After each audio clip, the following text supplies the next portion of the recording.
Hello, everybody. Welcome to another episode of the Horns Report here on KXAN Plus. I'm your host, Billy Gates. And with me today is just going to be the two of us. Just KXAN Sports Director Roger Wallace is here to talk all things UT Athletics. Of course, it's mainly the football game here from last Saturday. DKR, the home opener for the Longhorns. They beat San Jose State 38-7. After a little bit of a clunky start, they get a big play from Parker Livingstone, 84-yard touchdown pass from Arch Manning to kind of get things going, Roger, and then the offense kind of takes the wheel from there. Just what were your general thoughts of how this game played out from your perch in the radio booth alongside Craig Way? Yeah, it was as you said, it was weird because of the way they started, and it was 3rd down and 2. They're at their own 17-yard line, and then bam. They hit that little pump fake, and Livingston does the rest, and all of a sudden, then the turnovers come, and so it became the old complimentary football kind of exaggerated because it was a touchdown, turnover, touchdown, 3 consecutive possessions of turnovers, and Longhorns able to cap it off. So they went from no score with about 12:50 to go, 12:55 to go in the first quarter to 28-0 just a few minutes into the second quarter. And that's that. Obviously, the Ryan Wingo drop has been a big issue. A couple of drops now for Wingo. But here's the pass from Arch Manning to Parker Livingston. What a start Livingston's had. The redshirt freshman from Lucas Lovejoy. He's got 4 catches and 3 are for touchdowns. But it was kind of strange because of the way they scored the majority of their points in such a short amount of time. Yeah, and it was just like the snowball got started at the top of the hill, and then the avalanche kind of started. But it's certainly the first couple of drives there by the Texas offense. I believe they gained only about 25 yards of offense there. Their first 2 drives hit the big play. Obviously, what Sarkisian's been talking about all week and all last week actually was that they needed to have more explosive plays. Clearly, an 84-yard pass play is an explosive one. They were more in line with what they want to be explosive play-wise. They were about 20% against the Spartans, but then again, against a team from the Mountain West who's kind of middle of the pack as far as that conference goes, you kind of expect to be at least 20% explosive plays. So, the offense just took a little bit to get going. Yeah, no Trey Wisner. Yeah. They're keeping him out, and probably will keep him out again. A nagging injury, and Sark talked about it on Monday, saying, "I know what's down the road, and I'm not going to bring him back unless he's 100%. Gives other guys more touches as well." But and the penalties hurt the offense. Right. First play of the game, they get a big gain out of DeAndre Moore, about an 8-yard gain to kind of get going, and it was a hold on Parker Livingston out on the edge, so that pushed him back 12 penalties, over 110 yards of penalty yardage, both offense, defense, special teams. They were an equal opportunity penalized team, and Sark said there's got to be consequences to that, even if it's an All-American like Colin Simmons, who picked up a couple of penalties, and that's something that frustrates him because a lot of them are avoidable. Obviously, the pre-snap and things like that, technique on a hold on the edge. As well. So, that's the thing. Everyone's going to compare until they play Florida. They're going to compare to what they see versus what they didn't do against Ohio State. Exactly. So it's just got to be about Texas figuring it out themselves and not worrying about all the talk about, well, what does this mean? How good are they really? Sure. The penalties, that's a big deal. We're going to hear from Coach Sarkisian about those in a minute. Let's just kind of go over sort of how they broke down. On offense, 8 flags for 70 yards. That includes some biggies. There was a chop block penalty that I believe erased a touchdown from C.J. Baxter. They had 4 other 10-yard penalties, a block in the back, 3 other holding calls. You mentioned the one on Parker Livingstone. But he was able to bounce back and catch that long touchdown pass, named SEC Freshman of the Week, with 4 catches, 128 yards, 2 touchdowns. So that was a good little talking point in Sarkisian's press conference on Monday of how Livingston was able to kind of shrug off that early penalty and then come back and make plays all game long. On the defensive side, 4 penalties for 45 yards. Colin Simmons, I believe, had 3 of those. There was an offside. No, he had 2 of them. 3 of them. He had 3 of them. Roughing the passer penalty was kind of a big one. Again, Sarkisian talked about that. It's kind of Colin just trying to do too much too quickly, as a lot of young players do. So let's hear from Sark about the penalties. This is kind of a long bite. I kind of combined 2 of them together, so it's a couple minutes. But here's Coach Sarkisian about the penalties and how they're going to clean them up in practice this week. The couple things that were glaring, and the easy one to look at that because it's very tangible is the penalties. And you have 12 penalties for 115 yards, which means there's some major fouls in there, and they were in all 3 phases. On special teams, we roughed the punter, and we got a holding on a punt return. On defense, we had a couple offsides. We roughed the passer. Offensively, we have a holding by a wide receiver. We have a holding by an interior offensive lineman. We have a chop block. We have false starts. And so it was kind of across the board, which lent myself to this idea that, where was our mental intensity? Where was our mental focus Saturday? I know human nature is what it is, and you come off of a really big game on the road for your season opener, and human nature is let's take a deep breath and relax. We don't get to relax. Our mental intensity needs to be as high as it needs to be. We need to play with the right type of discipline throughout the week on Monday, Tuesday, Wednesday, Thursday, and Friday. That discipline is what's going to lead to the proper habits of how we practice, which ultimately will lead to the consistency in our play, which will lead to the growth that all of us need to make. And so all of that starts with me. I don't point the finger at anybody else but myself. We need to improve upon that, which we will. I think that because of those penalties, we put ourselves in some really difficult third downs. I think we had 12 third downs Saturday. 6 of those were 3rd and 9 or larger.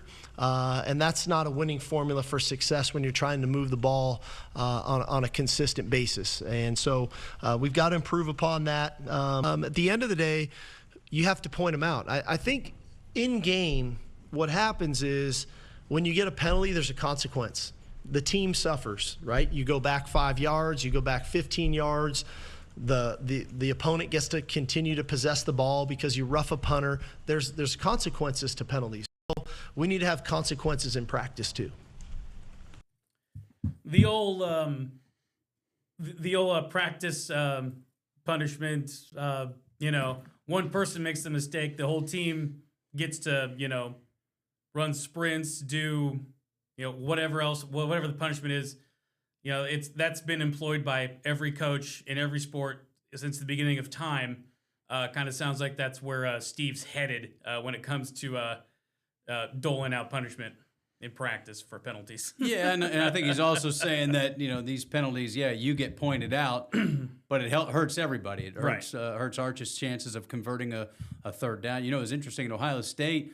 They had a bunch of third down completions. I think at one time Arch was 5 for 5 on third down. They didn't convert any because they were in 3rd and long, and it goes back to first down, and they were 0 for 5, I think, on passes on first down. So, it's hard enough to convert on 3rd, but 3rd and 5 to 3rd and 10 or 3rd and 15, your odds go way down. So, to his point, then all of a sudden your offense is off the field, defense is on the field, et cetera. But you just can't afford it in close games to get those penalties, extend drives, stall drives. The roughing the punters, it's the gamble. Sure. They thought they could make a play down on the goal line. They bring the house. Michael Taft nearly blocked a punt at Ohio State, and this one they couldn't get to, so you run the risk of extending that drive. And I mean that to their defense, I mean that's kind of when you do bring that rush, when you've got an opponent backed up, punting in their own end zone, you want to make a big play, like that's when you bring that rush. And if Taft would have been a half a second earlier on that, gets a hand on it, he's the special teams player of the game. But a little bit late, kicker or the punter got the ball away, and then Taft wiped that kid out. So it's just one of those things where you got to roll the dice on something like that, and it just didn't work out. Yeah, and they ended up forcing the punt, so the drive did not extend to points. But what it did was once they did punt, Texas got it at the 10-yard line as opposed to midfield. So Right. it was essentially turned into 40 yards plus a few more snaps on the San Jose State offense. But yeah, I mean, you're going to run the risk anytime you put the punt block on. I don't think that's Sure. the kind of penalty Sark is talking Right. about, as opposed to the rest of the other 11. Right. Yeah. No. It's a jumping off sides. It's kind of the non full speed penalties, I guess is a good way to put it. Because like if you're a coach, like you can live with a full speed mistake, right? Like if you're going hard and you're trying to make a play and you screw up, a coach can live with that to some degree unless you keep doing it. It's those little kind of non-action plays, penalties, I guess, that really hurt. So obviously we were going to talk about Arch Manning, so just hang on a second. We'll get to him right now because I know that's what the people want.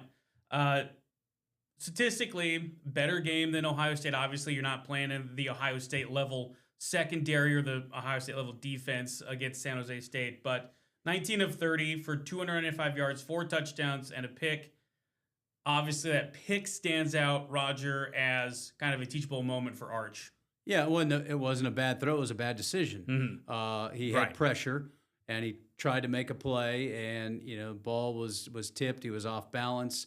It kind of reminded me of the final play of the game against Ohio State, where he had to get rid of the ball on that play on 4th down. This one he didn't have to get rid of, and he just floated one up there, and it got picked at the goal line. So, yeah, I mean, that's that. His 4 touchdown passes, 3 of them were pretty sizable, and then the quick hitter to Livingston for the 3-yard touchdown. You love those touchdown throws for Longhorn fans down the seam to Endries. It reminds you so much of Gunnar Helm and J.T. Sanders. And then, obviously, the pump fake to Livingston for the home run ball. And then there's some throws that he missed, and there was some throws where he didn't get help. And Ryan Wingo was part of a couple of those, the early drop, as Sark called it, the glance route, where he's going to turn and run probably significantly. And then there was one where he was open over the middle, and it was an impossible catch for Wingo. And I think that was the throw that had everybody wondering if there's something up with Arch. The TV broadcast showed a tight shot. Sark said after the game Saturday, nothing going. Where did you hear that Arch has a shoulder problem? Because everyone's reading into body language on TV. There have been no reports. And then Sark was asked again today. He said no. Who said he had a shoulder? And it was all based on that body language on TV. And Sark shot it down. And then Arch was asked Saturday, said nothing to it. Today, by the time they got to him today, they figured they'd gone to the well enough, so it wasn't a topic. But I mean, there was some throws there that did make you scratch your head, but you take them at their face value and say, okay, there's nothing up. He just, maybe he's squeezing a little too tight, maybe he's trying a little bit too hard. I know that's a cliche that coaches use a lot, but then he threw some beautiful balls. It was a ball to the sideline to Livingston. There was an ad lib to one of the 19 tight ends that came in the ball game. There's a lot of them. A lot of tight ends for the Longhorns. So, it was, as Sark said, we do the good, the bad, and the ugly on Mondays, and there was a little bit of everything. Yeah. Speaking of tight ends, let's go over them real quick. Like we had mentioned, Jack Endries, 2 catches, both of them for touchdowns, 52 yards. I personally like that long touch, the 36-ish yarder one they had. I thought that was pretty. Amari Winston had a catch for 33 yards, and then Jordan Washington with a catch for 22 yards. So, during Monday's press conference, Sarkisian was asked about how he uses the tight end in his offense, and he said that it's probably it's the second most important position in his offense. I thought that was pretty interesting. Yeah, I mean, because they ask a tight end to do so much more than any other position, so many different things. And again, if you're a tight end around the country and you're looking for a place to play, Texas is going to always have good options because of the way they use the tight end. And you go back to what Gunnar Helm did 2 years ago compared to last year, and Endries looks like maybe he's not a 60-ball guy, but he's certainly going to be probably a 40-ball guy if he stays healthy. And part of that is they roll so many of those tight ends in there. But yeah, Sark talks about the blocking, the being available downfield, drop it into as a safety valve. They run tight end screens. So you gotta be buttoned up at that position. And Sark loved the fact that he's had so much experience coming in from his time at Cal. The run game still, Sarkisian was asked after the San Jose State game if he thought he was getting enough out of the run game. He said the jury was still out. I mean, obviously it's going to be better once the full complement of runners are available again. Like we'd said earlier, no Quintravion Wisner against the Spartans.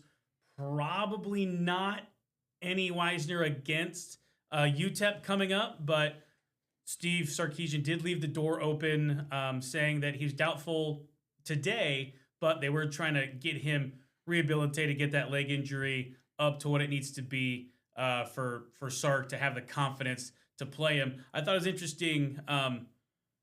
He was saying in his press conference, Roger, that if Sark doesn't feel that Wisner is close to 100%, he's not going to play. Which, I mean, makes total sense in a non-conference schedule, playing a group of 5 team, of course. But you want to have your guys get into a rhythm in your non-conference schedule before you hit your conference schedule. So hopefully for the Longhorns, they have to assume that they're going to want Wisner back at least for the Sam Houston game. Yeah, I mean, if there's a guy that you feel confident stepping right in with as much he did last year, it would be a guy like Trey Wisner at running back. I don't think the instincts are diminished at all by sitting out, and you get more carries for a guy like Christian Clark and C.J. Baxter. I'll be really interested to see what do they do with Jarrett Gibson because that fumbling reared its head again for Gibson because he was their short yardage back last year. He was very productive last year, but had a problem with the fumbles. Now Jaden Blue overcame it. He was too dynamic to keep him out of the lineup, but Gibson coughed it up, and so we'll see where he fits in the rotation on Saturday. But Baxter, another 15 touches, 13 carries. Yeah. Had an 18-yard run. Clark had a 14-yard run. But you're right, the running game, Arch had 20 of it on a touchdown. You take that away, you're in about 130. Yeah. Ran for 166 against Ohio State. I'm sure they'd like to see that number hover around 200 yards Saturday. Yeah, and that's definitely one of those things that that Sarkisian said they were going to try to emphasize, which another part of, there were a lot of good nuggets in this press conference, I thought. One of the points that Sarkisian made was that the things that they emphasized in practice the week prior, for the most part, they're able to take into the game and execute, which is a sign of a good coachable team, obviously. There were some things where, Steve was like, well, we didn't do this as well as we could have. A lot of that was dealing with the penalties. A lot of that was dealing on defense. They said he missed, Sarkisian said that the team missed 3 sacks because of a really interesting scouting report, I thought, Roger. I mean, let's talk about that for a second. Well, yeah, and it just goes to show how much goes into preparation. But they had certain areas where they wanted to attack Walker Eggett, the quarterback for San Jose State, and he said we missed on those. We didn't attack him in the right spot. In the pocket, he was able to get away, get around the edge. They wanted to force him up. They always talk about, the best pressure is the pressure up the middle, but they didn't have contain. But you're right. They got the 1 sack. Murad Watson and Simmons combined on that, but missed out on a couple more. And to your point about the turnovers, they had the nice tip drill pick, Jelani McDonald and Jalen Gilbo, but all 3 of those fumbles were forced fumbles. And I thought the best example was Anthony Smith's because he's bringing the ball carrier down. The ball carrier's not going anywhere. Right. So there's no risk of going for the ball and ball carrier gets more yardage. But as he's going down between he and Michael Taft, they yank that ball away. So then it goes from, a decent tackle to a takeaway. And obviously Anthony Hill went hunting for the football twice and came up with 2 strips as well. Yeah. So we'll see if they can continue to do that. Counting on fumbles, you can't count on it, but you can have them do everything they can to try to force turnovers, and they got 4 of them, so they're now +1. A couple of turnovers and 1 turnover against Ohio State, so 4-3 in the turnover margin. The old peanut punch, as they call it, apparently, and that I think it was the first fumble that Anthony Hill forced. he didn't get a lot of the ball when he went in for the old peanut punch. Like he got the ball carrier kind of in the face mask area and sort of like the chest, but football is football, right? Yeah, I mean, all the angles they have, and all the time they have, there was no review on the play. There was no, no huge controversy on the. In fact, the wide receiver for San Jose State, now he got a little nicked up, but he didn't act as if it was a foul on the play or anything like that. When he just lost the football because of a strong defensive play. Yeah. All right, so let's focus on UTEP coming up.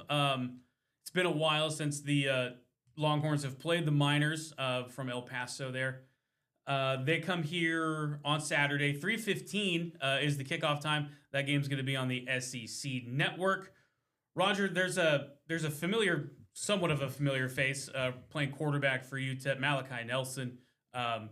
What's his story? I mean, he's kind of been passed around programs here the past couple years. Yeah, that's where it gets interesting with some of these teams. Is to a lot of times people go, "Oh, he's there," and this is a guy that started at USC. Sark talked that he recruited Malachi Nelson out of Southern California.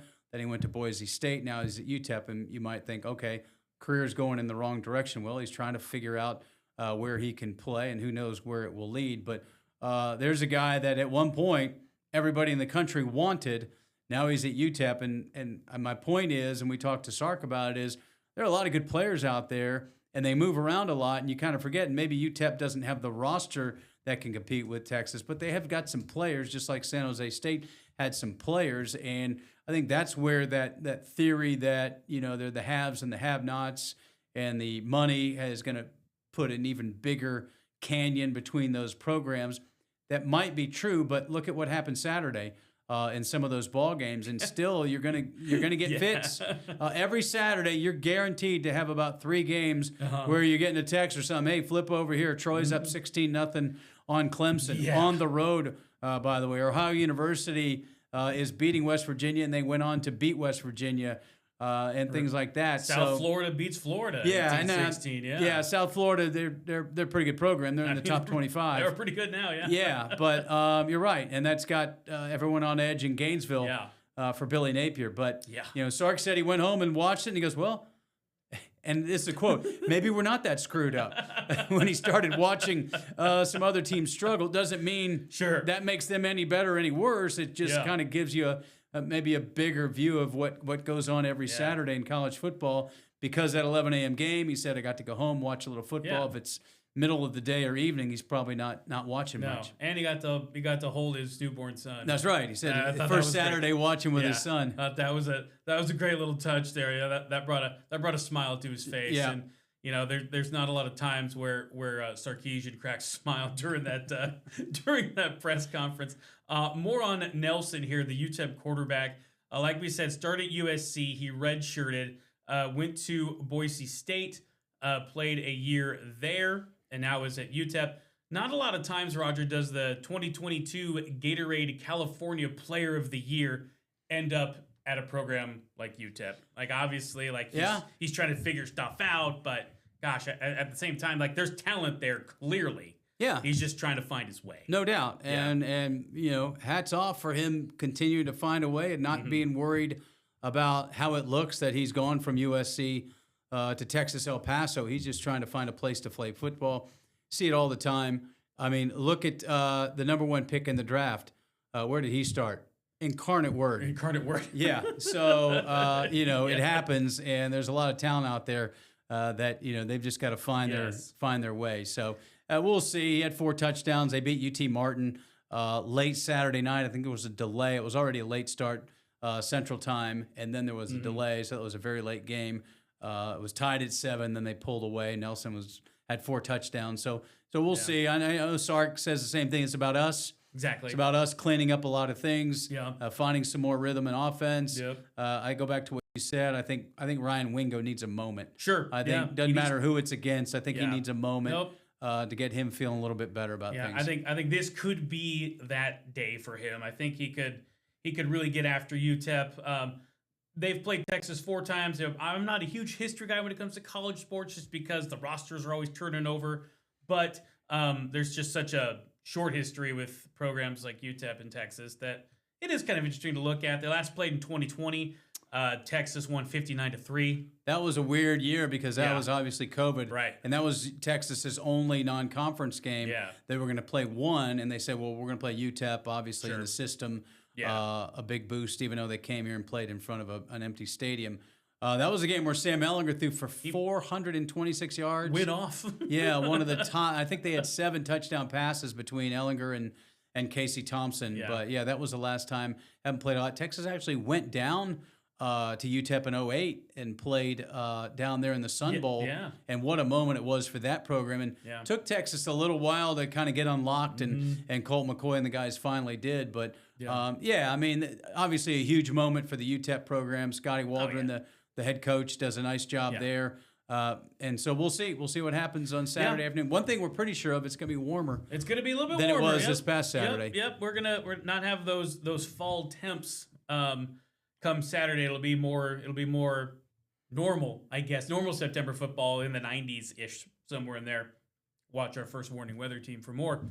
You mentioned the 2008 game. 42-13 was the final there. They played again in 2009 here in town, here in Austin, 64-7. And then in 2016, the Longhorns win 41-7. So no close games in the 4-game history there, but strange things happen in college football. That's why they play the game. So that's 3:15 at DKR on Saturday. The game will air on the SEC network. Roger, did we leave anything out? What a day at Moody Center on Sunday. Yes, that was where I was headed. Yes, absolutely. The volleyball team. Almost 11,000 to watch Texas and Stanford in volleyball. That was special. Yes, and they win in 5 sets. They win the first 2 sets fairly handily, and then, as volleyball often does, the script gets flipped. It felt made for TV. Sure, yeah. It's almost like they had some kind of agreement. But no, Stanford wins the next 2 sets fairly handily, just kind of how Texas won the first 2. And then the Longhorns, they're down 10-5 in the 5th set. Those go to 15, rally scoring, so there's not a ton of room for error. Jared Elliott's squad fends off 3 match points by the Cardinal, comes back, goes on a little 3-0 flurry to take the 5th set and the match 18-16. 11,000 people in Moody Center just going bonkers.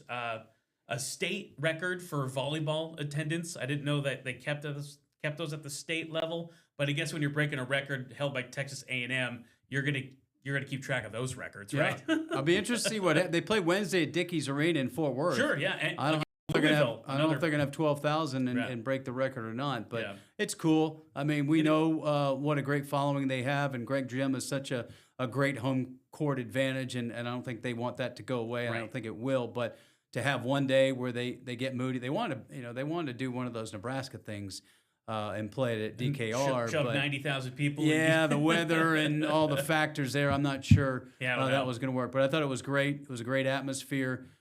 Texas won in thrilling fashion, and they stay number 2 in the country. Yeah, they're undefeated 4-0, headed into the kind of the back end of their non-conference season, and then they'll get into SEC play here in a little bit. Alrighty, well, that will do it for this episode of the Horns Report. Thanks so much for watching. We really appreciate it. For Roger Wallace, I'm Billy Gates, and we'll talk to you again very soon.